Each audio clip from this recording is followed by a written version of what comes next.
যারা আমাদের সবচেয়ে বড় চালিকা শক্তি, তাদেরকেই ক্ষমতায়িতটা আমাদের করতেই হবে। সেই জন্য আমরা কিন্তু তখনই শেখ হাসিনার সময় থেকেই বলতাম যে এরপরে যখন মানে শেখ হাসিনা যাওয়ার পরে তখন কিন্তু আমরা চাইবো যে প্রবাসীরা যাতে তাদের ভোটাধিকার পায়।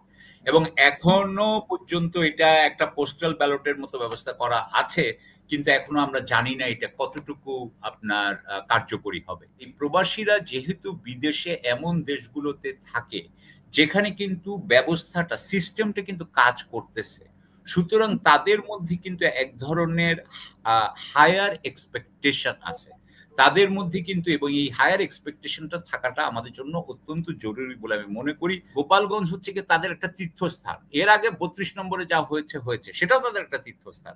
সুতরাং প্রথম তীর্থস্থান ভেঙে দ্বিতীয় তীর্থস্থানে তারা যখন গেছে, আমার কাছে মনে হয়েছে যে এটা অনেকটা প্রভোকেশন। প্রথমত শেখ হাসিনার সময়ে বিশেষ করে আপনার ২৮শে অক্টোবর বিএনপির যে মিটিংটা ছিল সেটা যখন পণ্ড করে দেওয়া হলো, তখন কিন্তু বাংলাদেশে যারা বাংলাদেশে এবং বাংলাদেশের বাইরে যারা সামাজিক মাধ্যমে কাজ করছিল এবং ওই সরকারের উপর, শেখ হাসিনা সরকারের উপরে কিভাবে চাপ আপনার প্রয়োগ করা যায় সেটা নিয়ে যখন চিন্তা করছিল, তখন কিন্তু আমাদের প্রধান চিন্তাই ছিল কিন্তু প্রবাসীরা। এবং আমার মনে হয় প্রবাসীদের ইনকাম এবং প্রবাসীরা কিভাবে এটা ঠেকাবে, প্রবাসীরা যদি টাকা না দেয় তাহলে দেশের অর্থনীতির কি হয়, এগুলো নিয়ে কিন্তু তখন অনেকেই অনেকবার কথা বলেছে। আমি আমার মতো করে বলেছি, অন্যান্যরা যারা ছিল তারাও বলেছে। এবং এটার যেটা ফল হয়েছে সেটা হচ্ছে যে এইটা কিন্তু প্রবাসীরা বুঝতে পারে, এবং তারা আগে থেকেই হয়তো বুঝতো, আমি বলছি না যে আমাদের কথাতেই সে বুঝছে, সে নিজেই জানে যে আসলে তাদের যে শক্তিটা ছিল, যে তারা যদি টাকা না পাঠায় তাহলে শেখ হাসিনার কিন্তু বিদেশে আপনার এই দেশ চালানোই সমস্যা। হ্যাঁ, এবং তার যদি ডলার না থাকে তাহলে দেশই চালাইতে পারবে। একটা পর্যায়ে আপনার মনে আছে যে রেমিটেন্স শাটডাউন করা হয়েছিল?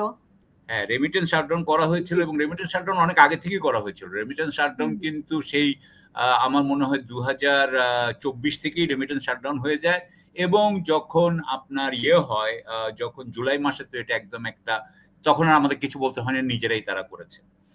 দ্বিতীয় কথা হচ্ছে গিয়ে যে তখন কিন্তু আমাদের কিছুই করার ছিল না, শেখ হাসিনার বিরুদ্ধে কিন্তু কিছুই করা যেত না বাংলাদেশে।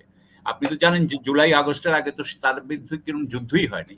সুতরাং যে যুদ্ধটা তখন হচ্ছিল, তখন কিন্তু এটা হচ্ছিলই আপনার প্রবাসীদের কারণে। সুতরাং এই যে শেখ হাসিনার যাওয়ার পিছনে প্রবাসীদের ভূমিকা আমি মনে করি মানে অত্যন্ত অত্যন্ত গুরুত্বপূর্ণ ছিল। এখন কথা আসে যে প্রবাসী, আমাদের প্রবাসীরা কারা আসলে? প্রবাসীদেরকে প্রথমবার আমরা ফেইল করেছি, তাদেরকে আমরা প্রথমবার ফেইল করি, এটা কিন্তু আমাদের ফেলিওর। তারাই কিন্তু প্রবাসীরা বিদেশে গেছে কেন?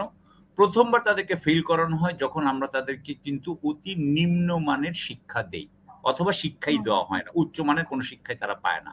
সুতরাং তারা কিন্তু মোটামুটি ভাবে স্বল্প শিক্ষিত, অর্ধ শিক্ষিত হয়ে উঠে, যার ফলে তাদের পক্ষে কিন্তু একটা ভালো চাকরি পাওয়া কঠিন হয়ে যায়।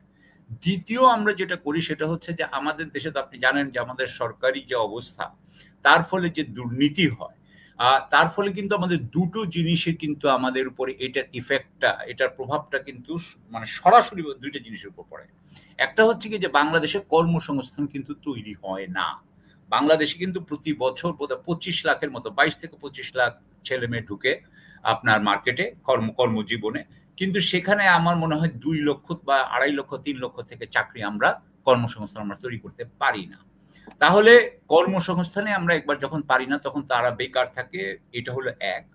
এবং দ্বিতীয় যেই জিনিসটা হয়, আপনি জানেন যে বাংলাদেশে আরেকটা সমস্যা হয় যে বাংলাদেশের সরকারের আপনার যেহেতু সার্ভিস কম, সেবা আমরা পাই না, সেজন্য বাংলাদেশে কিন্তু তাদের সরকারের কিন্তু আয়ও খুব কম হয়, কর আয় কিন্তু অপেক্ষাকৃত কম আমাদের দেশে। সুতরাং এই এফেক্টটা যেটা হয় যে অপেক্ষাকৃত যেহেতু কম, তার ফলে বাংলাদেশের মানুষকেও কিন্তু সরকার তেমনভাবে সাহায্য করতে পারে না, তাকে কোনো ধরনের ভাতা দেওয়া সম্ভব হয় না, কোনো কিছুই দেওয়া তেমন সম্ভব হয় না, এগুলো খালি মানে কিছু কিছু হয় যেটা হচ্ছে প্রতীকী। তাহলে এই অবস্থায় আমাদের এই প্রবাসী ভাই বোনেরা, বিশেষ করে ভাইয়েরা এবং বোনেরাও আজকাল তারা কি করছে, এই দেশ থেকে চলে যাচ্ছে এবং অন্যান্য জায়গায় যে রীতিমতো মানবেতর কাজ কারবার করেন তারা হুম, আসলে বাংলাদেশের যে আপা যেটা বললেন যে বাংলাদেশের মেইন যে ইনকামটা ডলারের যে ইনকাম সেটা কিন্তু হয় হচ্ছে গিয়ে এই প্রবাসীদের মাধ্যমে এবং সেটা আপনার প্রায় ৩০ বিলিয়ন থেকে ৪০ বিলিয়ন ডলারের মতো। সুতরাং আমি বলবো যে প্রবাসীরা যদি আমাদের এখানে টাকা না পাঠায় তাহলে কিন্তু আমাদের কারেন্ট অ্যাকাউন্ট যেটা চলতি অ্যাকাউন্ট যেটার মধ্যে বোঝা যায় ডলার আসা যাওয়া এইটুকুই। ডলার আসা যাওয়ার মধ্যে আমাদের যদি প্রবাসী না থাকতো তাহলে আজকে একটা ডলারের দাম ৳৫০০ উপরে হইতো বা হুম, আমি বলবো ৳৮০০ হয়ে যেত। কারণ আমাদের কিন্তু এমনিতে গার্মেন্টস থেকে কিন্তু খুবই কম আমাদের আপনার লাভ আসে। হ্যাঁ? কারণ যে টাকাটা আসে কিন্তু আবার টাকাটা চলেও যায়। কারণ আমাদের জিনিসপত্র কিনতে হয়। হুম, কাপড়-চোপড়, বোতাম-টোতাম সব কিনে এখন অবশ্য একটু কমেছে কিন্তু তারপরেও জি, আমাদেরকে কিনতে হয়। সুতরাং আমি যেটুকু বুঝি সেটা হচ্ছে যে প্রবাসীরা আমাদের অর্থনীতির সবচাইতে বড় একটা আ আপনার চালিকা শক্তি। দ্বিতীয় কথা হচ্ছে যে আমাদের সবচাইতে বড় যোদ্ধা। তাদের উপরেই আসলে এই আমাদের দেশে যারা অভিজাত তথাকথিত তারা হুম, কিন্তু এই যে ফুটানিটা করে কিন্তু এই প্রবাসীদের আয়ের উপরেই। হ্যাঁ? হুম, আমরাই কিন্তু সেটার যেটা থেকে অনেকে বেঁচে বুঝে না। হুম, জি, সেটার থেকেই কিন্তু যেমন ধরেন বাংলাদেশে এই যে আপনার যারা রড বিক্রি করে, সিমেন্ট বিক্রি করে তাদের মেইন বায়ার কারা? মেইন বায়ার হচ্ছে এই প্রবাসীরা। তারা যে এই হুম, বাড়িটা বানায় এই বাড়িগুলো এই কোটি, কোটি ১ ১.৫ কোটি মানুষ আমাদের বাইরে আছে সব মিলিয়ে। তো ১.৫ কোটি মানুষ যদি বাড়ি বানাইতে পারে আপনি চিন্তা করতে পারেন ১.৫ কোটি বাড়ি। সেটা হুম, হচ্ছে বিশাল বাজার। সুতরাং সেই হিসাবে আমি বলব যে আমাদের প্রবাসীরা খালি যে সবচাইতে বড় চালিকা শক্তি তাই নয়। আমি মনে করি যে বাংলাদেশের নতুন মধ্যবিত্ত হতে পারে কিন্তু এই প্রবাসীরা। আমি সবসময় বলি যে বাংলাদেশের যেটা সমস্যা আমরা কিন্তু বিদেশীদের টাকা কিন্তু এখানে ইনভেস্ট হোক, বিনিয়োগ হোক আমরা চিন্তা করি। হ্যাঁ? আমরা কিন্তু কিছুদিন আগে চায়নাতে গেলাম, এখন আবার আমরা আমেরিকায় যাই। নানান জায়গায় আমরা চেষ্টা করি। হুম, কিন্তু আমাদের সবচাইতে বড় যেটা উচিত ছিল সেটা হচ্ছে গিয়ে যে প্রবাসীদের যে টাকাটা সেটা যাতে বিনিয়োগ হয় সেটি কিন্তু আমাদের সেইজন্য কিন্তু আমাদের টুলস এবং বানানো উচিত ছিল। যেমন ধরেন সেটা মিউচুয়াল ফান্ড হইতে পারে, সেটা হেজ ফান্ড হইতে পারে, নানান ধরনের ফান্ড হইতে পারে। এবং আরো অন্যান্য আপনার সুযোগ সুবিধা দেওয়া যেতে পারত। এই যে এতগুলো আমরা আপনার ইয়ে করছি, কি বলে আপনার শিল্প এলাকা করছি, সেই কোন শিল্প এলাকায় কিন্তু ওয়েজ আর্নারদের জন্য আমি যতদূর জানি যে একেবারে ওদের জন্য ১০০% রিজার্ভ করা এমন কোন জায়গা নাই। জি, সেই হিসাবে আমি হুম, বলব যে আমরা প্রবাসীদের প্রতি বিরাট এই প্রবাসীদের যাদের উপর আমরা চলি, তারাই কিন্তু বাংলাদেশে ভোট দিতে পারে না। এবং জি, তারা কিন্তু সরকার নির্বাচনে নাই। আমার কাছে মনে হয় যে এটা হচ্ছে গিয়ে যে যারা আমাদের সবচাইতে বড় চালিকা শক্তি, তাদেরকেই ক্ষমতায়িতটা আমাদের করতেই হবে। সেইজন্য আমরা কিন্তু তখনই শেখ হাসিনার সময় থেকেই বলতাম যে এরপরে যখন মানে শেখ হাসিনা যাওয়ার পরে, তখন কিন্তু আমরা চাইবো যে প্রবাসীরা যাতে তাদের ভোটাধিকার পায়। এবং হুম, এখনো পর্যন্ত এটা একটা পোস্টাল ব্যালটের মতো ব্যবস্থা করা আছে। কিন্তু এখনো আমরা জানি না এটা কতটুকু আপনার কার্যকরী হবে। হুম, সুতরাং এখানেও কিন্তু এক ধরনের আমি বলব যে আপনাকে বললাম যে এর আগে শিক্ষাতেও আমরা তাদেরকে ইয়ে করি, বঞ্চিত করি। তারপরে আপনার কর্মসংস্থানে বঞ্চিত করি। তারপরে আমরা এখন কিন্তু ভোটেও আমরা বঞ্চিত করি। জি, আ সো আমি আশা করব যে আমরা যাতে তাদেরকে ভোটের মধ্যে আনতে পারি এবং আমরা যদি আনি আসবেন প্লিজ। তাহলে যেটা হবে বলে আমি মনে করি এখানে কিন্তু আরেকটা জিনিস আছে। এই জিনিসটা কিন্তু আমরা আমরা ভুলে যাই যে প্রবাসী যারা আছেন ১-১.৫ কোটি, তাদের আবার আপনার আ আ ১ কোটি যদি ধরি, তাদের ৫ জন যদি করে ফ্যামিলির মেম্বার হয়, তাহলে ৫ কোটি লোক কিন্তু। ৫ কোটির মধ্যে যদি ৩ কোটিও ২ কোটিও যদি ভোটার হয়, এরা যেটা হচ্ছে এই প্রবাসীরা যেহেতু বিদেশে এমন দেশগুলোতে থাকে, যেখানে কিন্তু ব্যবস্থাটা সিস্টেমটা কিন্তু কাজ করতেছে। সুতরাং তাদের মধ্যে কিন্তু এক ধরনের আ হায়ার এক্সপেকটেশন আছে। তাদের মধ্যে কিন্তু এবং এই হায়ার এক্সপেকটেশন টা থাকাটা আমাদের জন্য অত্যন্ত জরুরি বলে আমি মনে করি। আমি মনে করি যে প্রবাসীদেরকে ভোট দেওয়া হলে তারা বাংলাদেশে একটা অন্য ধরনের আ ভালো আমি মনে করি একটা ভূমিকা রাখতে পারবে। তাদেরকে কিন্তু বোকা বানানো সহজ হবে না। জি, সুতরাং আমি মনে করি যে যেহেতু তাদেরকে বোকা বানানো সহজ হবে না। তবে এটাও ঠিক, এটাও একটা জিনিস আমাদেরকে মনে রাখতে হবে। যে আমাদের অনেক প্রবাসী আ কিন্তু ইসলামিক মানে যেহেতু জিসিসি কান্ট্রি তে থাকেন, গালফ কোঅপারেশন কাউন্সিল এর কান্ট্রি গুলোতে থাকেন দেশে এবং মালয়েশিয়াতেও থাকেন। এদের অনেকের মধ্যেই কিন্তু আ ধর্মীয় আচার ব্যবহার, আচার অনুষ্ঠান এগুলোর ব্যাপারে হয়তোবা একটু বেশি আপনার অর্থোডক্সি থাকতে পারে। তারা হয়তো এইসব ব্যাপারে হয়তো একটু আপোসহীন হইতে পারেন। যদি সেটা হন তাহলে কিন্তু বাংলাদেশেও কিন্তু তার একটা ধাক্কা পড়বে এবং সেটা কিন্তু আমাদের দেশেও ধর্মীয় উগ্রতাকে কি আ আপনার ইয়ে করবে কিনা, আপনার জাগিয়ে তুলবে কিনা। আপনি তো জানেন কয়েকদিন আগে মালয়েশিয়াতে কি হয়েছে? ৩৬ জন ধরা পড়েছে এবং জি। তাদেরকে বলা হচ্ছে যে তারা আইএস। সুতরাং আমি এখনো বলতে পারছি না কারণ আমরা কখনোই প্রবাসীদের ভোটিং দেখি নাই।